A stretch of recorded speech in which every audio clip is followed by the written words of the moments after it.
ai net seng thok tar pune do ta wi ai thabak thara tha do ga ne mayam si mateng pang se ne thok tar lilong kendra gi mihut oidrabati manipur gi damakta aina karigumba am fogo siari ajaba ngamloi लाकदौरी कुमजा सो लिसिंग अनि सुमन कुंतरे की अंगन बसरक त पंथोकदौरीबा Manipur legislative assembly मिखलदा लिलोंग AC दगी candidate ओइना पुथोलिबा अल्लाहज डॉक्टर मोहम्मद रियाजुद्दीन खान की मिखल ग मरी लेना युम युम द चंगदुना द्वा लोबगी खोंचत हौदोखरे लिलोंग केंद्र की मिहुत ओइदुना लमदम सिगी ओइबा चौकट थोरांगी थबक कया तोरमलबा लैखिद्रबा हानगी मिनिस्टर मोहम्मद हेलालुद्दीन खान की कब्रस्तानदा जियारत तोरमलबा मतुंग लिलोंग लाइरब खोंदगी हौदोखिबा द्वा लोबगी खोंचत अदुदा लिलोंग एसी की तोंगान तोंगान मफम कयादगी लाकपा मियोइ चा कयाना सरुक याखि खोंचत अदुगी सरुक अम ओइना अहल ओइरब मियोइ कयाना मिखलदा सोइदना माइ पाको ओइरसनु हाइना बोर पिनरखि हिरम मसिगा मरी लेना लिलोंग एसीदा कैंडिडेट ओइना थोकलिबा अल्लाहज डॉक्टर मोहम्मद रियाजुद्दीन खानगा इपाक टीवी न्यूज़ गा अखनना उनरुबदा फोंदोरखि वफम खरा तमिनसि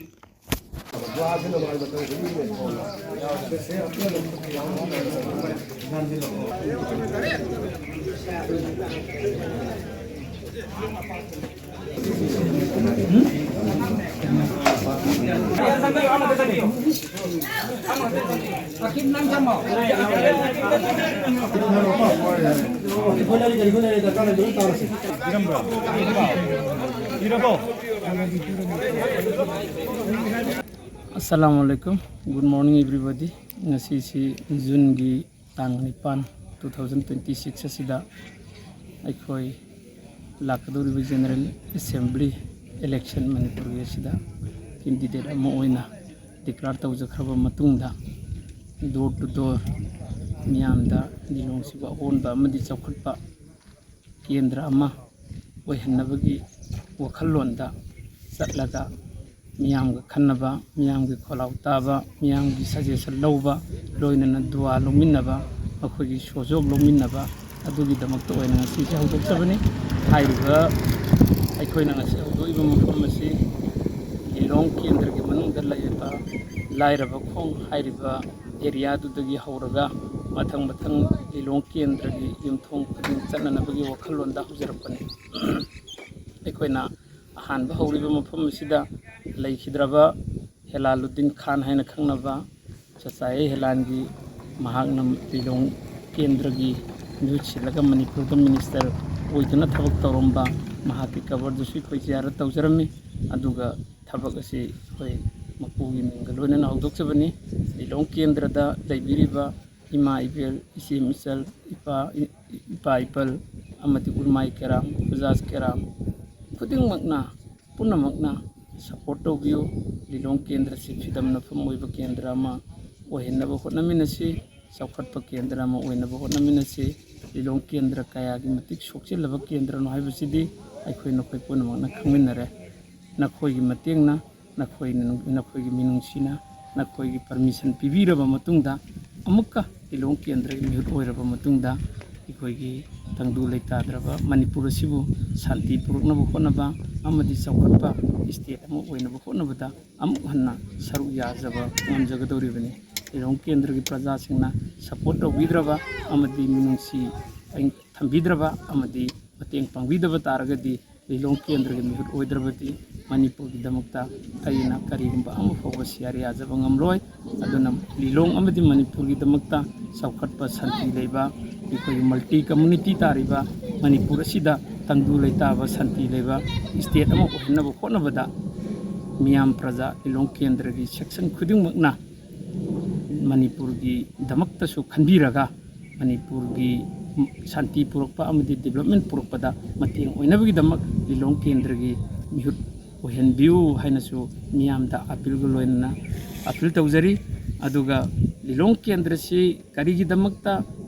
इसामक्सी थबक तौरमगा मसी वॉलंटरी रिटायरमेंट लौरबा मतुंगदा मियाम मिहुत ओइदबा याद्रे हाइना थोलबि मरमसे लिलोंग केंद्र से कंपैरेटिवली टू अदर्स कॉन्स्टिट्यूएंसी सही कया बेक तौरगा चटलबा लिलोंग केंद्र नि इन ऑल रेस्पेक्ट हाइरिबा मखैसे करिगुम मपुन थौजान बिबा तारगदी लाकदोरिबा सही मंगा सिदा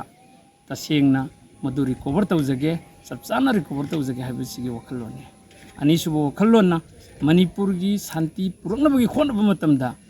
ꯃꯥꯏꯅꯣꯔꯤꯇꯤꯒꯤ ꯔꯤꯄ꯭ꯔꯖꯦꯟꯇꯦꯇꯤꯚꯁꯤꯒꯤ ꯔꯣꯜ ꯑꯆꯧꯕ ꯑꯃ ꯗꯔꯀꯥꯔ ꯂꯩ ꯃꯔꯝꯗꯤ ꯀꯔꯤꯒꯤꯅꯣ ꯃꯜꯇꯤ ꯀꯝꯃꯨꯅꯤꯇꯤꯅ ꯈꯨꯟꯗꯥꯃꯤꯟꯅꯕ ꯄꯤꯛꯈ꯭ꯔꯕ ꯃꯅꯤꯄꯨꯔꯁꯦ ꯁꯥꯟꯇꯤ ꯄꯨꯔꯛꯅꯕ ꯍꯣꯠꯅꯕꯗ ꯃꯥꯏꯅꯣꯔꯤꯇꯤ ꯃꯩꯇꯩ ꯄꯥꯉꯟꯅ ꯂꯧꯐꯝ ꯊꯣꯛꯄ ꯔꯣꯜ ꯑꯗꯣ ꯃꯗꯨꯒꯤꯗꯨ ꯂꯧꯖꯕ ꯄꯥꯝꯕ ꯂꯧꯐꯝ ꯊꯣꯛꯄ ꯊꯕꯛ ꯈꯨꯗꯤꯡꯃꯛ ꯑꯗꯨꯒ ꯗꯥꯏꯇ ꯆꯞ ꯆꯥꯅ ꯂꯧꯔꯒ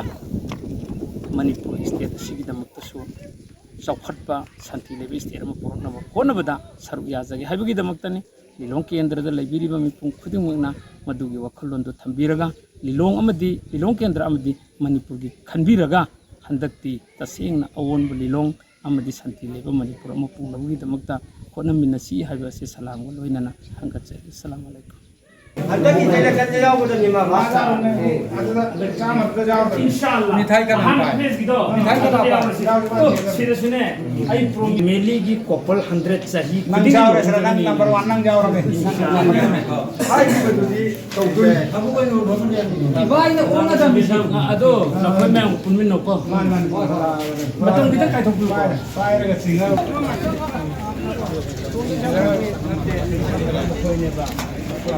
ꯅꯪꯅ ꯄꯨꯟꯁꯤ ꯁꯥꯡꯅ ꯊꯝꯕꯤꯕ ꯑꯣꯏꯁꯅꯨ ꯑꯩ ꯔꯤꯌꯥꯖꯅꯤ ꯅꯪ ꯊꯔꯛꯎ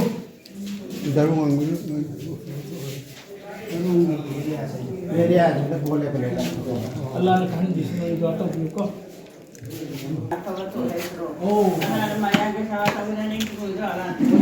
ꯑꯜꯍꯝꯗꯨꯂꯤꯜꯂꯥ लाओ ना तो कितना नुंगाई